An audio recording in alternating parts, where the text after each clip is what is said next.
Welcome back. It is now March 2020 and it's been several months. I think it's been about 4 months since I did my last video. I haven't checked. And so here I am finally. I'm able to bring you something new, show you what's going on in my garden with everything that you've seen on all my previous videos, and to show you some of what is new in my garden. So let's go. Okay, so here we have echinacea. This is, I wanted to grow this. Well, this is perfect because I wanted some flowers, and this is actually medicinal, which is something I can actually use. So I'm growing this, gonna collect the flowers, and I can't remember if now the leaves can also be used for a tea, but using this to build immunity. So growing that.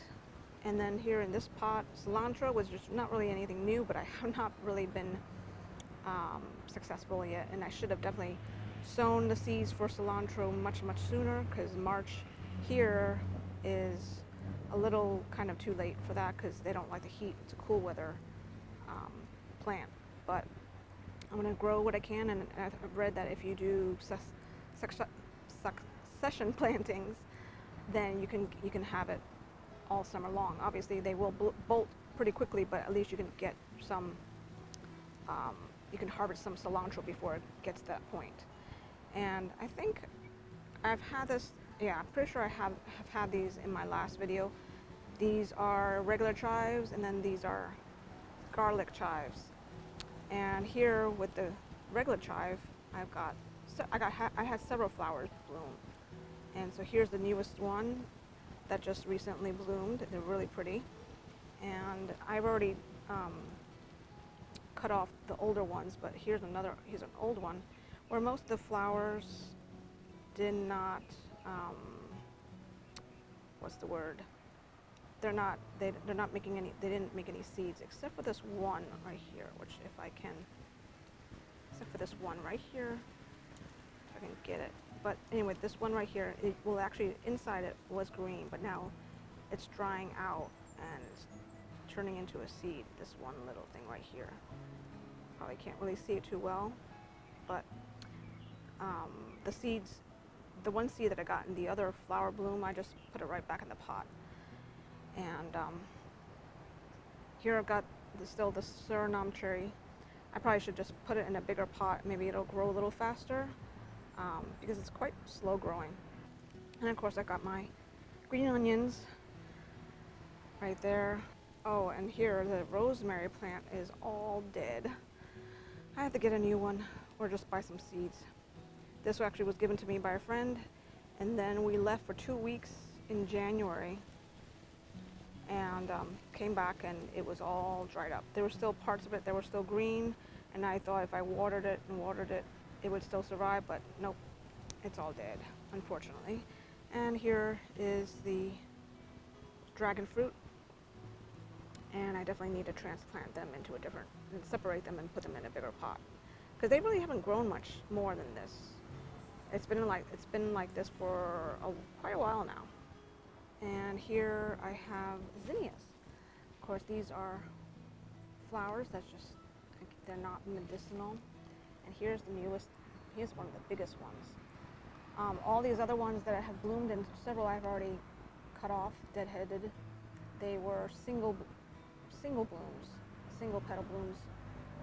And this one looks like it's a double, because I see the outside, and this hasn't fully opened yet, but this is the outside, and then I don't know if I can zoom in if you can tell, but inside right here in the little middle right there is another set of petals, so it looks like as it all opens, it'll be a double, or they may be called, I'm not sure what it's called, if they call it, it might be a semi-double, because when I read up on zinnias, semi-doubles,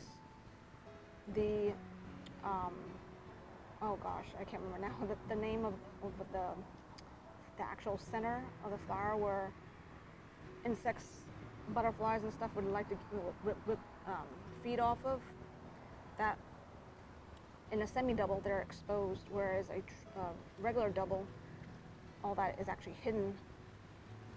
But so just to have some pretty flowers. Okay, and here I have, oh, now I can't, this, what used to be in this pot was a different basil plant that was given to me by a friend. That one just, I don't know why, but it just completely died off. Anyway, so this basil is dark purple opal basil, which I actually got the seeds. They were given for free by Baker Creek Seeds, which I bought several other seeds, and this was included in the order. It was a free pack of seeds, and so it was dark opal basil. And so here I got quite a few, and they smell amazing, even though I don't really like them. I don't really like them raw in things like. I usually find them raw in like spring rolls and Vietnamese spring rolls. But I'm okay with them in, like, say, pasta sauces and things like that. But they smell really good, though. And, okay, here is one of the new things, which is actually not from the seeds I bought, but these are golden berries, or ground cherries, or Cape gooseberries. They go by several different names. And these are seedlings from the seeds that I planted from a fresh goldenberry that I had bought from the store. A little tiny little half pint here, it was about $4 for that tiny little half pint. And so I saved the very last one, and I took a bunch of seeds and I just sprinkled them right here, and look, you see how many. Last I counted, there was at least 11 of them. And of course, I will have to thin them out as they get a little bit bigger. But I'm excited to see so many have popped up. It didn't take very long. And then I will show you the ones I actually bought from seed. I mean, I actually bought the seeds for. And then too, I think this variety is, it may be, the botanical name I think is Physalis peruviana. And these seeds I actually bought are Physalis pruinosa. And so I will, as they both grow and as they fruit, I will tell you if there's any taste difference. And two, the plants. I think the plants, they are looking different because, well, this is already obviously with the true leaves have already come out. But when this one was just a tiny little sprout, the leaves on the sprouts of this one, which is the Physalis pruinosa, looks different. Here it is. Here's the second sprout, which took a while. And if I can just get real close, and if you can look, you may not really notice the difference, but when it first came out, when the first two leaves came out, or they're not the true leaves, but when they first came out, the leaves are kind of like pointy, thin and pointy, and you probably can't really tell on this one. And it looks like there's a little bit of dirt on it. But the pruinosa, the leaves are pointy, and in this one, if you can tell, if you notice, the leaves are not pointy, they're a little bit more rounded. So these sprouts, that's the first thing I noticed with these sprouts, which these I think are the Peruviana. And so we will see how the plants actually look when these start putting out their true leaves, and see if they look like this one. And here with this one, it already has flowers. It already, has several flowers have already bloomed since this plant, while this plant is so small. If you see that, it's really pretty little flower. And but I've just been pinching them off so that it won't focus on trying to, produce fruit. But I wanted to grow, because this thing, if you look at my hand, this little, plant is so tiny. So I wanted to, and it seems to be very slow growing. At least that's what I've noticed. And then here I have, it's called Chinese red noodle bean. I don't know if you've ever seen it, because I know I don't see it in regular stores, but in Asian supermarkets you may see the green ones. They look like green beans, but just very, very long. Sometimes they're called yard-long beans, or I can't remember what some of the other names might be. But I've seen mainly yard-long beans, and this one's called the red noodle bean. And I've got, so all three that I sowed, all three seeds that I sowed have sprouted. You can see how big, and they germinated really fast. And so now I have these three, and then of course I'm gonna have to transplant them into a different, their own separate pots, and put them in a place where they can trellis, because they're climbing vines. And I'm excited to get some fresh red beans. They're really pretty. And here, which is not something new, but this is like the second time that they have re-sprouted. Meaning, like the first time when I first got these, the mealy bugs completely demolished them and killed them off. And then they actually grew back on its own. It actually grew back on its own. I can't remember how long it took, but it grew back on its own, and then the mealy bugs got them again, even though I had been meticulous in, you know, watching out for them and getting them off as soon as I see them, but yet they still all died off. And here again, after I think about a month or so, they sprouted up again. They, you know, I guess they had reseeded themselves in the pot, and thankfully I have a whole bunch of new ones growing in here, and they've got two really pretty blossoms, really pretty. It's called a moss rose. It's a succulent, and I definitely would like to get some more succulents, because there are so many succulents that have really beautiful flowers. And also, the one other thing that's new is calendula, or I can't remember now if I did have them in my last video or not. I don't think I did, but if I did, anyway, I got one bloom out of it, and then this one stalk, you know, flower, one stalk, it just kind of like, it didn't bloom anymore, and then it kind of like, it just green. It was just green leaves, and I left it alone. I didn't pinch it back. I didn't cut it off, and it started growing. It started sprouting on its sides. It started branching off, and so it has like 1, 2, 3 or 4 branches here. It branched off 4 different areas, and so now this one seems to be really slow growing as well, and it's taken a while to even get to this point. But it has 4 branches off of the main one that I actually got the one flower bloom off of. And then I also put some more seeds in here, so there's one, and then there's another little one right there. And I wanted to grow calendula to make some healing skin salves, or just oil to use on the skin, and also to make tea, because it has some benefits internally. And I can't quite remember what they were, but all I know, most of all, it's most commonly known for skin issues. And so I wanted to, so this is my second medicinal flower that I have growing here. Okay, and so then I also have this pineapple plant that I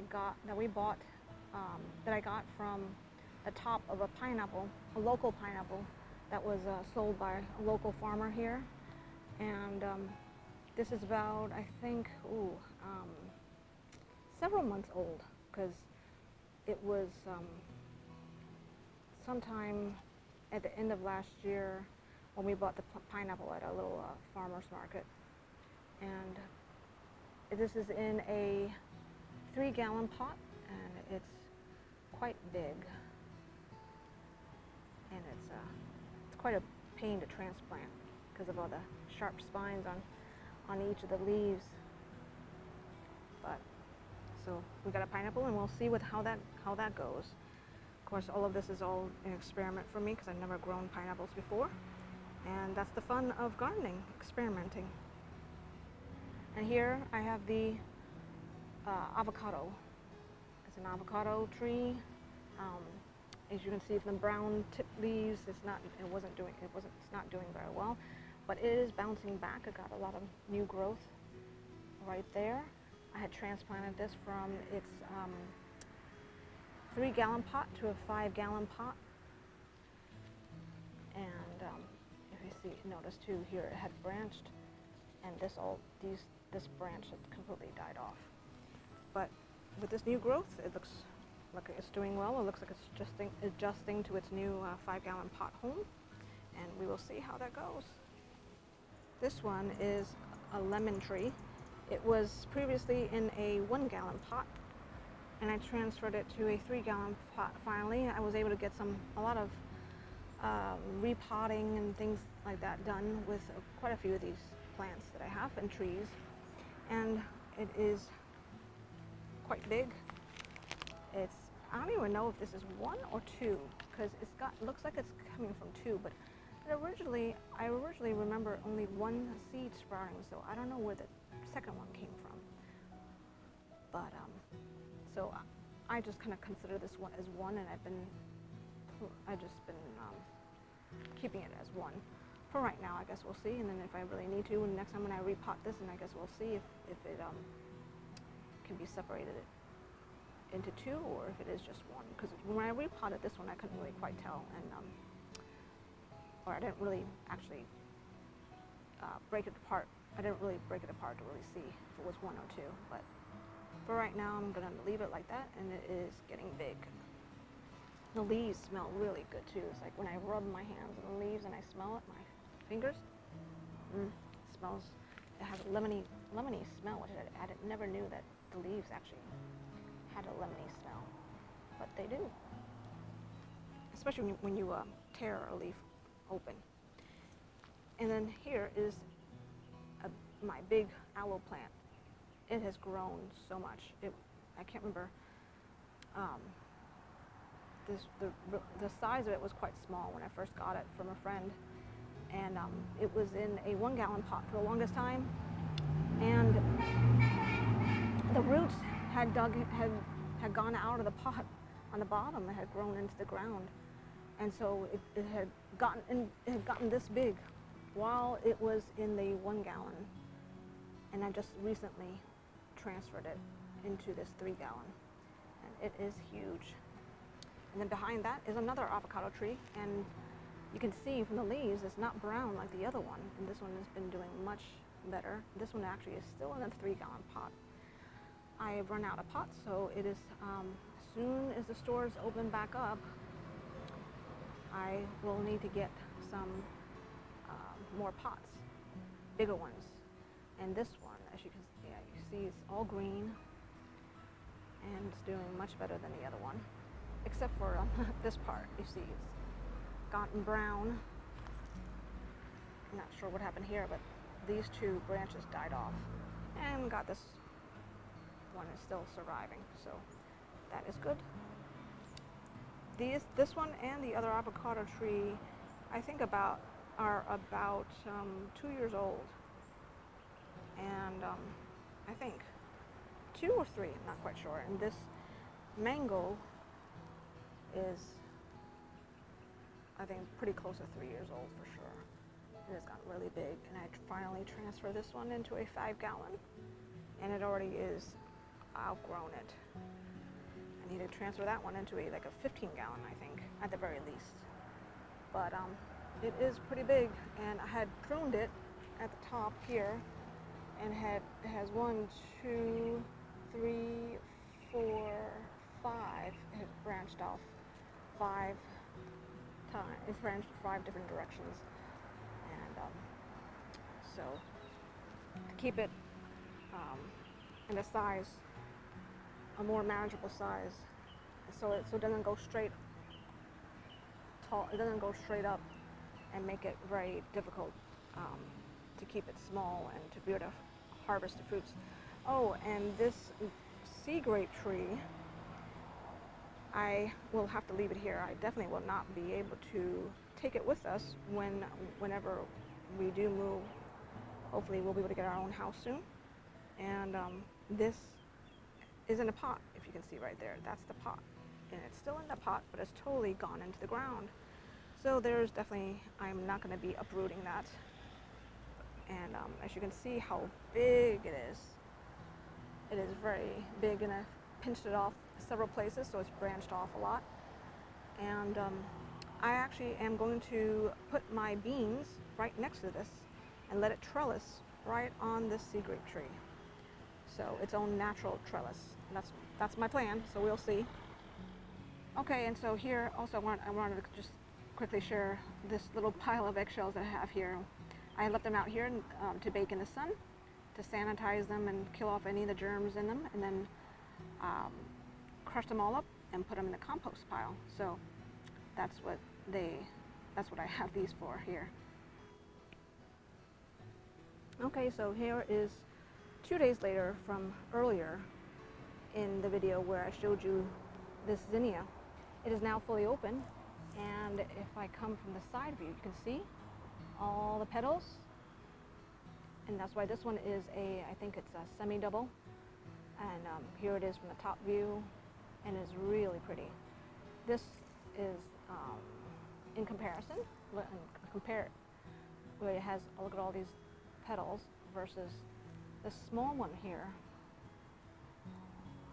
You see it only has one set of petals, and this one as well only has one set of petals. And so I think this kind is definitely a little bit prettier. I mean, they're all pretty, but I think it just looks so much nicer when it has the double set petals, and it just looks really pretty. And I think this, what I read, that zinnias actually attract butterflies. I'm not quite sure exactly what kind of butterflies, and I have, hopefully as I plant some more and as they'll somehow discover these. And I happened to actually see a swallowtail butterfly. First time I've ever seen one. I saw a swallowtail butterfly fly through, not by here, not by the flowers, but it just as I was on the other side of the house, the other side of the yard. I actually saw one fly by. It was awesome. And the other update from 2 days ago, if I showed you that, if you remember the sprout, the ground cherry sprout from the seeds that I bought, here is that sprout that I showed you earlier. And it's dried. I don't know what happened. I don't know if the sun got too hot. So then now I have it in the shade. And I've been watering it, and I haven't been overwatering it, just been, sprinkling it a little bit just to get it moist. But I don't know if it's the sun was too hot, and now it's just completely dried up. And thankfully though, this new one just sprouted up. I just noticed that. And so I definitely will sow some more, because then really it's this sprout, as long as it survives. And the other one, the other plant that I have that was originally in this pot was right here. I took it out and I put it in a pot all on its own, which I showed you earlier in the video, which had a little flower blossom already. So I only have those two of these seeds, which according to the packet it says it's Physalis pruinosa. And if you notice too, if you remember, if you were to go back earlier in the video when I showed you the other sprouts in the other pot, it had like 11, well, when last counted it had 11 sprouts. It looks different from this. The other ones are rounded, and this one is pointier at the end. So I'm pretty sure the other one is a different species. It must be the other variety, probably the Physalis peruviana. So it'd be really cool to see the difference between the two. And I need to sow some more seeds in here, because too, another thing about this one is that at least this one sprouted really quickly, because I had to put some more seeds in this pot just I think 2 days ago. And but the seeds, all the seeds that I first put in here like 2-3 weeks ago, I only got 2 of them out, and this one took a long time to even germinate. So I was reading that it says that they are light germinators, meaning like they need to be very close to the top of the surface. So it's kind of like you just sprinkle it on here and then just put a very light layer of soil on top. And so kind of that's what I did this time. I wasn't sure if maybe I had put too much soil on top when I sowed it last time, so I put very little, just enough to cover the seed. And so I need to put some more in here, because this one and the other one that I have growing, that's not enough. I need it. I definitely want more of this variety, so to try it out, because I've never had this one yet. I haven't tried this variety yet. And so that's the second update from just the other day, from earlier in the video, of the ground cherry. And so that's it. That's what I have to update you on, and I hope you enjoyed the video. And let me know what's going on in your garden if you have one growing. And I'll see you next time. Bye.